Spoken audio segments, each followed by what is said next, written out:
On February 24, 2023, at approximately 7:40 a.m., a 911 call comes in from a home in Herndon, Virginia. The dispatcher hears only muffled moans before the line cuts off 15 minutes later. Another call, a man claims he shot an intruder attacking his wife. When officers arrive, they find a horrific scene: a woman stabbed multiple times and a man dead from 2 gunshots. What begins as a case of home invasion suddenly turns into a web of debt manipulation and murder. Hi, I'm Mark, and welcome to True Crime Stories. Today we're looking at the case of Juliana Peres Magalhaes and the Banfield family, a case of betrayal, manipulation, and murder, where investigators uncovered forensic evidence, digital footprints, and personal connections that raised more questions than answers. Why would a husband conspire with the family nanny to kill his own wife, the mother of his daughter who was the intruder? And what did he do to deserve to die? The deeper they dug into the lives of those involved, the more complicated the story became. Let's take a look. Juliana Peres Magalhaes was born in Brazil and raised by her mother, who worked as a house cleaner at age 21. She moved to Virginia as part of a cultural exchange program. This program allowed her to work as an au pair, providing childcare and cultural exchange with an American family in late 2021. Juliana began her employment with Brendan and Christine Banfield as a live-in nanny.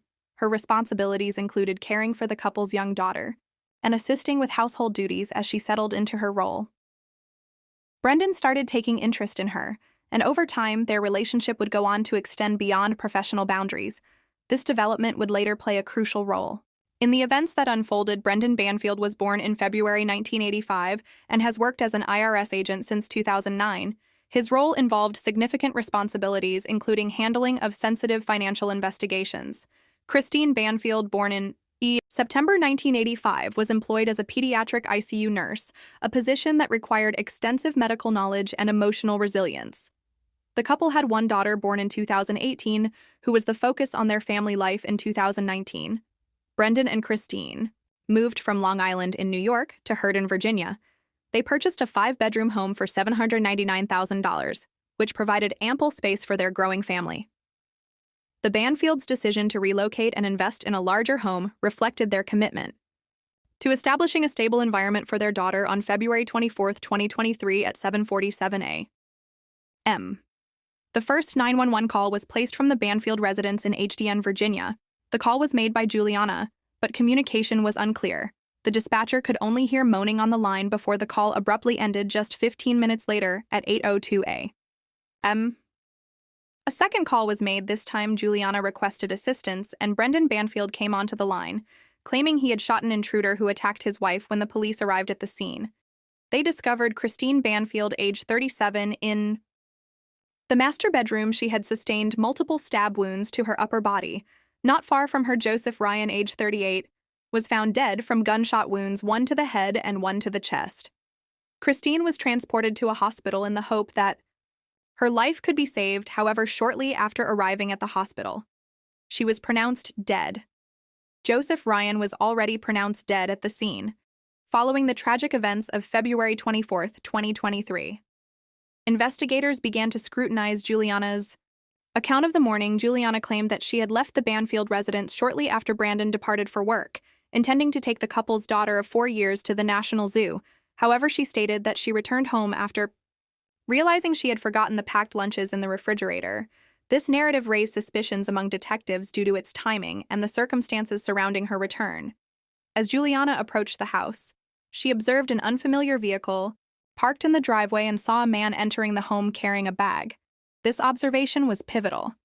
It indicated that someone unexpected was inside the residence. At the time, Juliana attempted to contact Christine Banfield, but received no answer. She then called Brandon to inform him of her observations, prompting him to return home upon Brandon's arrival. He and Juliana entered the house together with their daughter. Juliana placed the child in the basement for safety before following Brandon. Upstairs, when they reached the master bedroom, they discovered Joseph Ryan leaning over Christina Banfield, holding a knife to her throat. This alarming scene led Brandon to draw his service weapon and shoot Joseph Ryan once in the head. After this initial shot, Brandon instructed Juliana to retrieve a Glock semi-automatic pistol from a gun safe in the bathroom. Juliana complied and fired a single shot at Joseph Ryan, claiming uncertainty.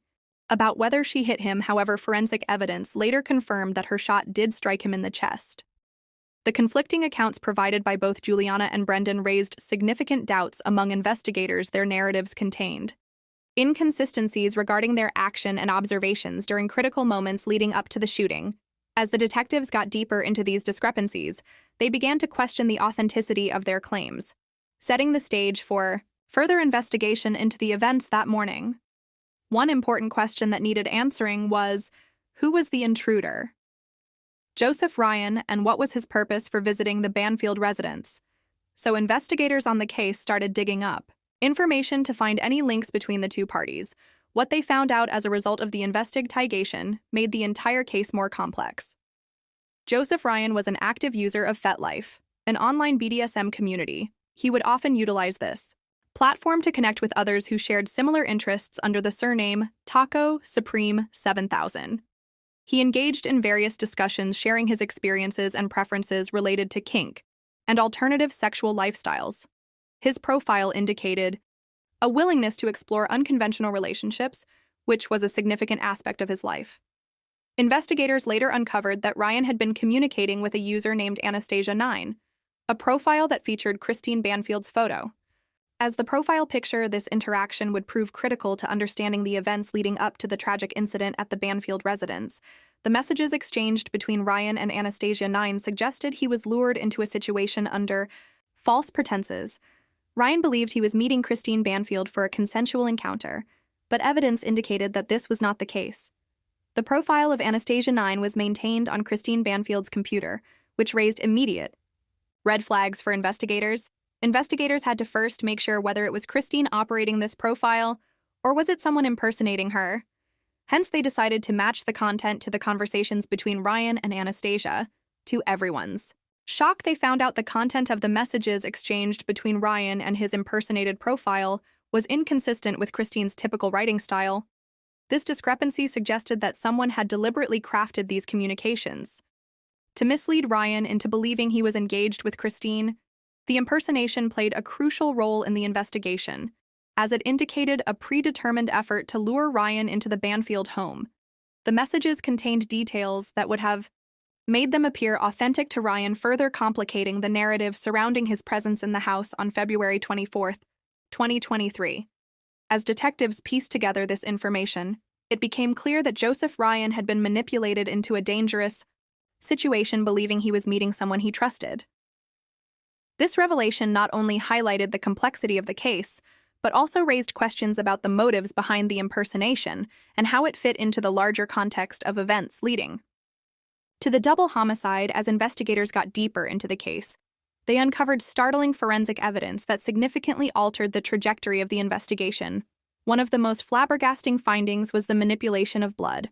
At the crime scene, analysis revealed that blood from Christine Banfield's body had been deliberately smeared onto Joseph Ryan's body after his death.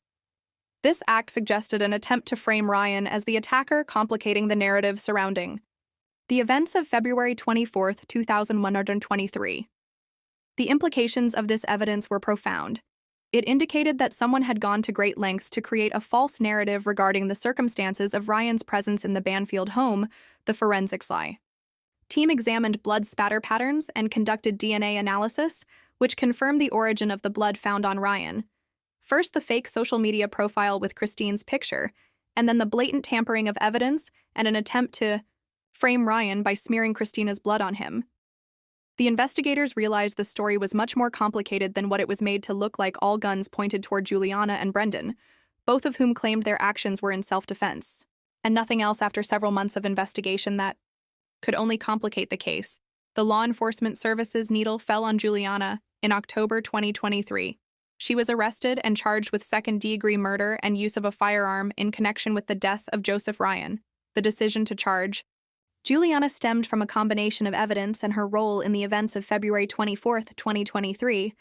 Investigators noted that she was present at the scene during the critical moments leading up to Ryan's death and provided conflicting accounts of her actions that morning. Juliana's narrative, which included her claim of leaving to take the Banfield's daughter to the zoo and returning for forgotten lunches, raised suspicions among detectives. They found inconsistencies in her story that did not align with the physical evidence collected at the crime scene. Additionally, forensic analysis and the deliberate attempt to frame Ryan, using Christine's blood, all but sealed the deal for Juliana. The arrest unfolded on October 15, 2023. When law enforcement officials arrived at Juliana's residence, she was taken into custody without incident. During her arrest, officers explained the charges against her and informed her of her rights. Juliana maintained her innocence throughout. This process asserting that she acted out of fear for her life and believed she was defending herself and Christina Banfield from an intruder following her arrest. Juliana was transported to a local detention facility where she awaited processing. Her initial court appearance was scheduled shortly after her arrest. During this hearing, prosecutors presented evidence that included the same forensic findings and details of her communications on the day of the incident as legal proceedings. Prosecutors argued that Juliana's actions demonstrated a reckless disregard for human life. They contended that she had played an active role in escalating a situation that ultimately resulted in violence. The case against her continued to develop as investigators work to gather additional evidence while preparing for trial. If you're wondering why Brendan was not arrested, here is an explanation. Law enforcement officials saw Brendan's shooting of Joseph Ryan as protective as per. Brendan's claims he was threatened by Ryan the intruder, and if he had not acted as fast as he did, Ryan would have killed his wife with the knife he had around her neck. However, Juliana's deliberate attempt to shoot Ryan after he had already been shot by Brendan was seen as a second-degree murder once Juliana was arrested. The focus shifted to Brendan Banfield, but there was a lack of evidence to build a case against him. But the investigators did not give up. What they found out next was shocking, like devastating. In August 2022, Juliana Peres Magalhaes moved into the Banfield home as a live-in nanny. This arrangement marked the beginning of an affair between her and Brendan Banfield. The dynamic of their relationship evolved quickly, as both individuals found themselves drawn to each other amidst the responsibilities of family life. Fast forward to October 2023, when investigators began uncovering evidence of this affair during their ongoing inquiry into the events surrounding the deaths of Joseph Ryan and Christine Banfield. The discovery of the relationship raised significant suspicions regarding potential motives behind the murders, suggesting that personal interests may have influenced the actions taken that fateful day. During a search of Brendan's bedroom, law enforcement officials found several notable findings that further implicated him in the unfolding narrative. Among these discoveries were framed photos of Brendan and Juliana, including a personal connection that went beyond professional boundaries. Additionally, Juliana's long Larry was found in the room, serving as tangible evidence of their intimate relationship. The combination of these findings not only painted a picture of an illicit relationship, but also provided investigators with critical evidence to build a case against Brendan.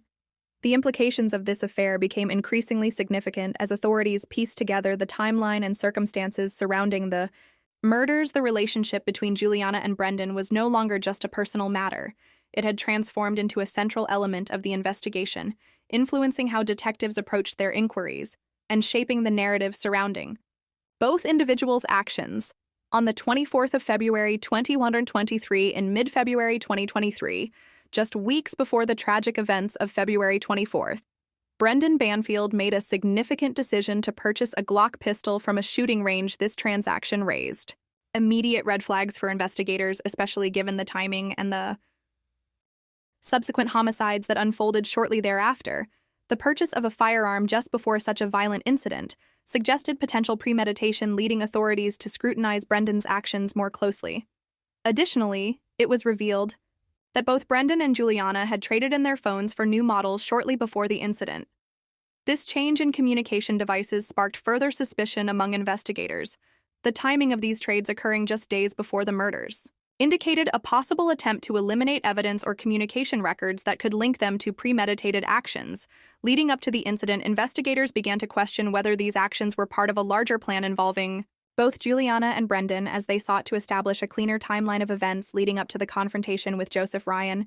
Even after finding substantial evidence against Brendan Banfield, the law enforcement authorities needed more. Hence, following Juliana's arrest, law enforcement officials implemented a strategy to monitor her communications while she was incarcerated.